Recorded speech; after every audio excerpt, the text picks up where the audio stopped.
Good morning, everybody. Are we ready? Cool. Well, thank you all for being present this morning.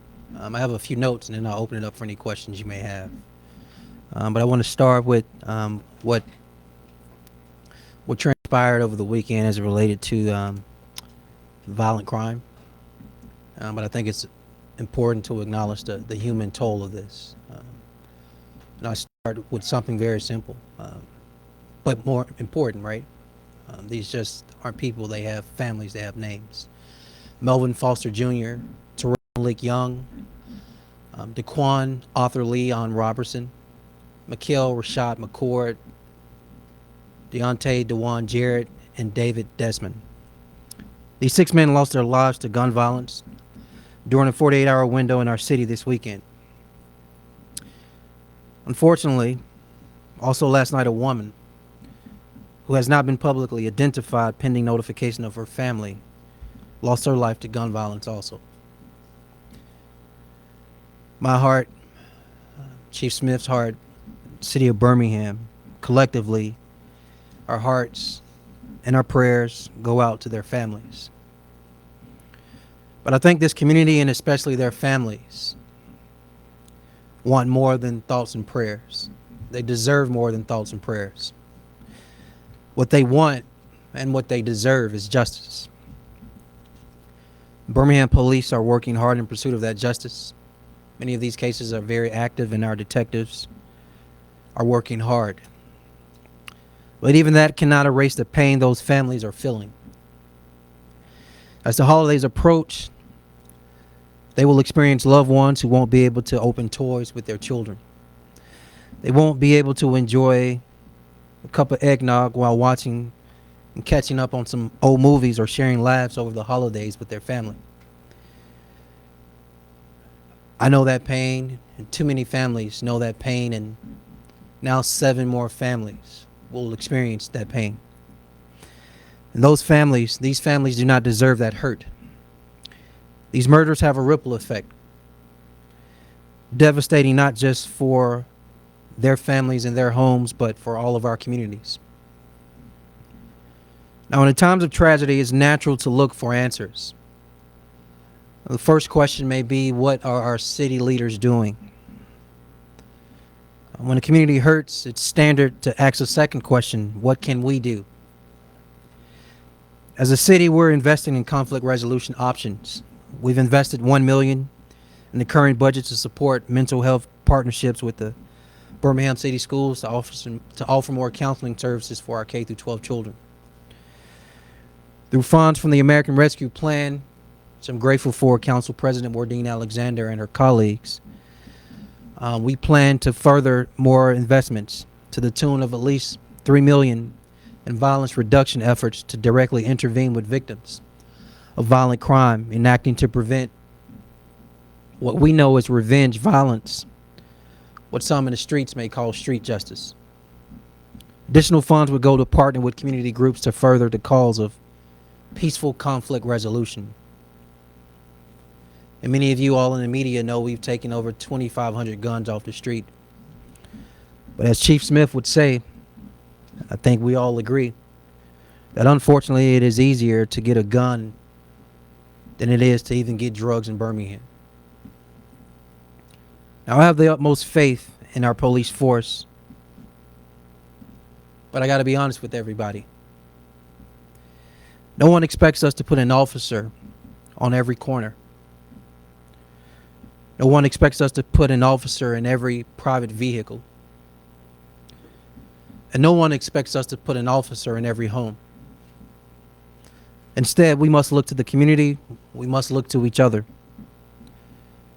And we have to, collectively, we must change our mindsets and change behavior. And so many instances of violence in our community are in residencies among family members. Majority of them are among people who actually have relationships with each other, who know each other. These are not random acts of violence. That tells me we must start healing from within. I pose this question to myself. I pose it to my own family. I've posted to counselors and community members. It's a question I ask often over the last 4 years I've served as mayor. How do you get two people who know each other? How do you get two people who know each other not to shoot each other? I'm not sure any mayor in any city in America has a direct answer for that. Because if we did, we'd have seen a reduction in gun violence numbers, which are rising nationwide across all cities and all urban cores across America. As we throw every resource we can into the public safety, I still have a request. I think it's a very important request. I ask that parents hug your children a little tighter. I ask that you instill in them hope. Also have a message to our community mentors and our trusted elders. I ask that you continue to let our young men know that each of them have other options to exercise.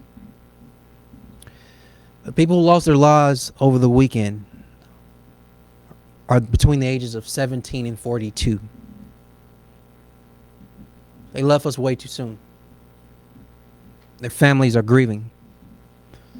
And the truth is, they had so much life to live. But I think it's an important note. Until we instill a respect for human life, until we instill a respect for human life among our brothers and our sisters in this community, the cycle of violence will continue. I want to transition to another topic, a topic that I think the community can be excited about, because this topic is around transformational change and transformative change. And it's what the council just approved today. That's with the American Rescue Plan dollars in this first tranche. Again, I want to pause to give a sincere and genuine appreciation and thank you to our councilwoman, Council President Wardeen Alexander, as well as the entire city council for their approval, unanimous approval today, of the American Rescue Plan to fund public safety, more community and economic development resources, more transportation opportunities and options, and support of our employees. Earlier this year, many of you all know we funded premium pay for our employees, continued service during the pandemic, and we also added further funding to the construction of the Birmingham Express bus rapid transit system. But with today's vote, we're able to provide $3 million for community-based public safety, as I mentioned earlier, and it also provides $17 million that will support the following breakdown. Small businesses which have suffered due to the pandemic. I think it's important we continue to support our small business community. Funds to jumpstart our tourism industry by attracting conferences and conventions. More affordable home ownership, homelessness support, and district and citywide projects championed by our counselors. In addition to what the council voted on today, it is worth mentioning that there will be $7.5 million for an expansion of VIA and continued support for the Birmingham Jefferson County Transit Authority. We will also invest $5 million in critical repairs to facilities and operational equipment that will benefit our residents, as well as prepare us for the World Games. Nearly $1 million will go to fire, police, and public works employees for a vacation buyout. And let me pause to make sure we understand the importance of that. Across the nation, if you were a mayor serving in your capacity for any city that you are responsible for, men and women were on the front line as police officers, as firefighters, firewomen and firemen, as well as public works employees. And they came to work every day. Not 5 days a week, but 7 days a week. Not 8 hours a day, but multiple hours a day, well beyond those 8 hours.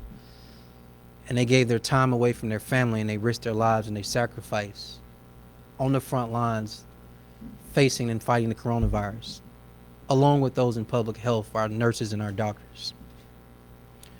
And they were not able to spend time with their family.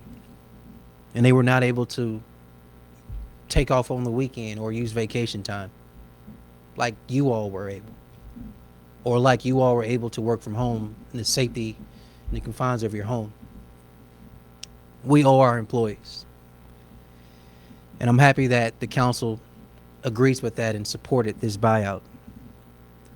This is to cover the workers on the front lines of the pandemic who were unable to take off throughout the crisis. Now, we look forward to providing more details on this effort as we work with the council. But remember, this is just the first round. There's additional round of that the city of Birmingham will receive next spring, literally less than 6 months from now. And we'll continue to make investments in our community and support of our residents. One last note before we open it up, and that is around sporting events. I want to take a moment to acknowledge the investments this council made back in 2018. There was a lot of hoopla and conversation. There were a lot of supporters, but there were some loud detractors on why we were investing in a new stadium, as well as upgrades to our new arena. But just as I mentioned earlier, it's important as a city and a community we support tourism and conventions. And so in acknowledging that, we're seeing immediate benefits from our investment in BJCC's renovation of Legacy Arena and expansion with the Protective Stadium. Just this past week, AHSAA Super 7 football championships broke attendance records for this annual event. Our congratulations are to all the teams who competed. But the Super 7 brought high school teams, their families, and fans to our city from throughout the entire state, all 67 counties. Events like this provide a direct benefit to our businesses, jobs for our residents, and revenue to support our work in our neighborhoods with the Revitalization Fund. In addition to that, Sunday night, we saw the home opener for Birmingham Squadron and the arrival of G League basketball in Birmingham. By the way, come to the game tonight. There's a rematch with the same team. We look forward to partnering with the Squadron in the years to come. In addition to that, the Birmingham Bowl landed a great matchup for football fans in the state. The Houston Cougars will face the Auburn Tigers on December 28th. One last note, a huge congratulations everybody to UAB. They'll be playing in the bowl, the Independence Bowl that is, against BYU in Louisiana, December 28th.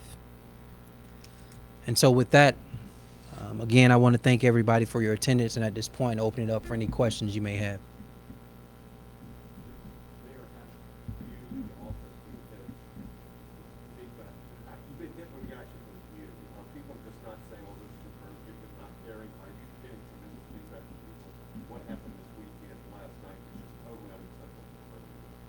Yeah, so people do care. It's interesting to me what we latch on to at UAB and at St. Vincent's and Princeton and other hospitals in our area. Life is born every day. We don't necessarily promote that in the media, take the time to promote that new life. But we pause, and the media harps on when life is taken, especially tragically. I think over the weekend when the news came in with 2 murders and then a third came in, Chief and I had a conversation, and before we were able literally to complete our conversation, the 4th homicide happened. Then 2 happened Sunday, another happened last night. And truthfully, whether it's my mother or anyone's mother or grandmother or any citizen in this community, when life is cut down between these ages 17 and 42, what's happening in our community is not among strangers, right? It's not random. We are all questioning, how do you get 2 people who know each other to choose a different path when one or both of them decide to get upset with each other? When a verbal altercation turns into one of them or both of them pulling out a gun and shooting the other, or shooting each other, or doing drugs with someone you know in the trend, it goes bad. or drug deal, drug transaction turns into a robbery or attempted robbery and the shooting takes place. Um, we're living in a different time. This is not isolated to Birmingham. We've seen a spike, and again, in urban cores across the nation. And as I've expressed to you all multiple times, and I will continue to share this, when we look at ways to solve crime, especially violent crime, especially gun violence, we look at it as a toolbox. And within this toolbox, there are the various lanes of prevention, enforcement, and reentry. And we will continue to throw every tool and every resource we can at this. But it does become a point where we have to look to each other and not just look towards elected officials to say, what are we willing to do? How do you change behavior?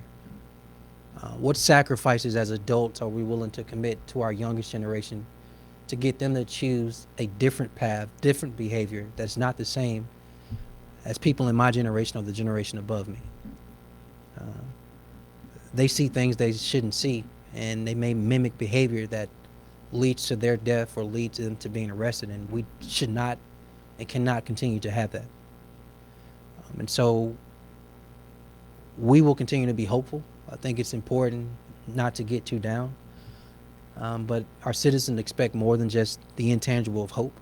We will continue to put resources on the ground, more police presence. Um, the no snitching culture continues to hurt Birmingham. I think if we're in a position to identify who did it, take these people off the streets, work with the court system to make sure these people aren't in a position to make these easy low bails and go out here and hurt somebody again, it takes all of us working together to decrease crime, especially gun violence.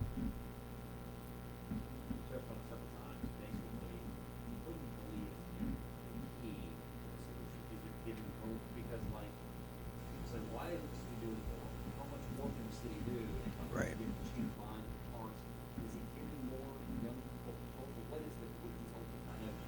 Yes. I think the key is a multi-pronged approach. I think from a public safety standpoint, our citizens, um, there's an agreement, right? They pay taxes. In return, they expect those taxes to pay for public safety in the form of police officers being present in the community. We provide that. We provide that in our north, south, west, and east precinct. We provide that across our 99 neighborhoods and our 23 communities. Um, we provide that in the form of our officers getting out of their vehicles, knocking on our citizens' doors, talking to them. They see a group of boys playing basketball or football down the street. They get out and play with them and engage them. They build rapport with small business owners and faith leaders. Our officers are present, right? And so it's not just being present, but in enforcement. When we see laws violated, um, when it infringes upon people's rights and space, making those arrests. But it's not just enforcement and presence, right? It's also prevention.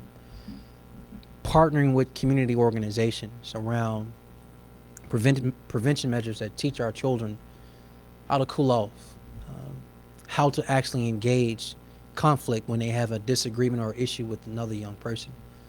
Those who've been in trouble, who've gone to jail, our city jail, county, state, federal prison, come out, rehab, reentry measures. The cities partner with, again, organizations to address that. But you need more than the city.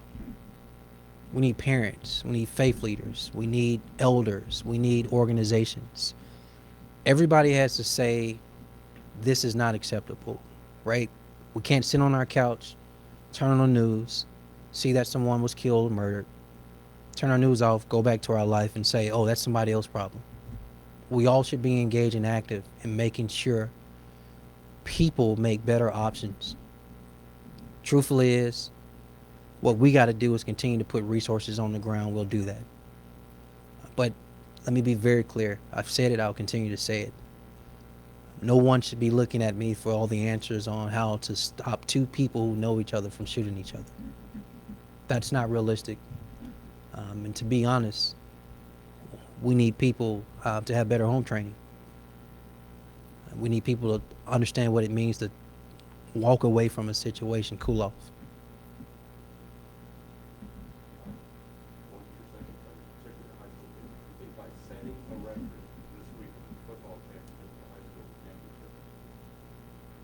hoping in cases today that after the contract's in, the former Tuscaloosa, those games can be sold played in Birmingham. Absolutely, Alan. I'm very direct.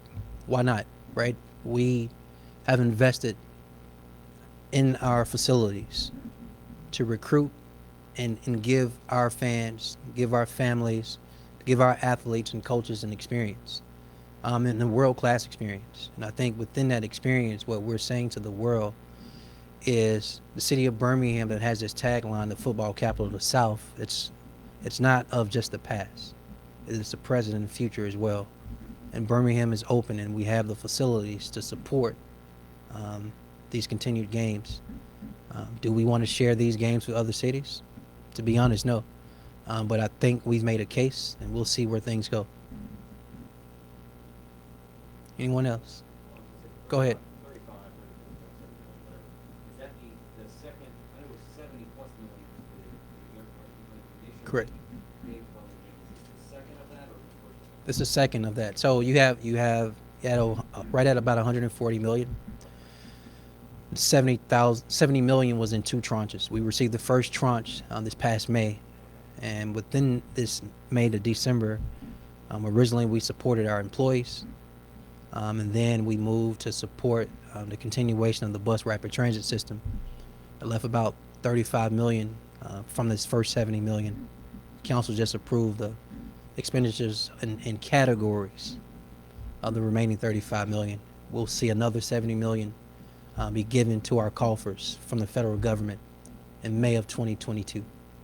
How crucial is that money? Super crucial. Short answer, super crucial. Very crucial. Very, very crucial. Who else? Anybody else? Thank y'all so much.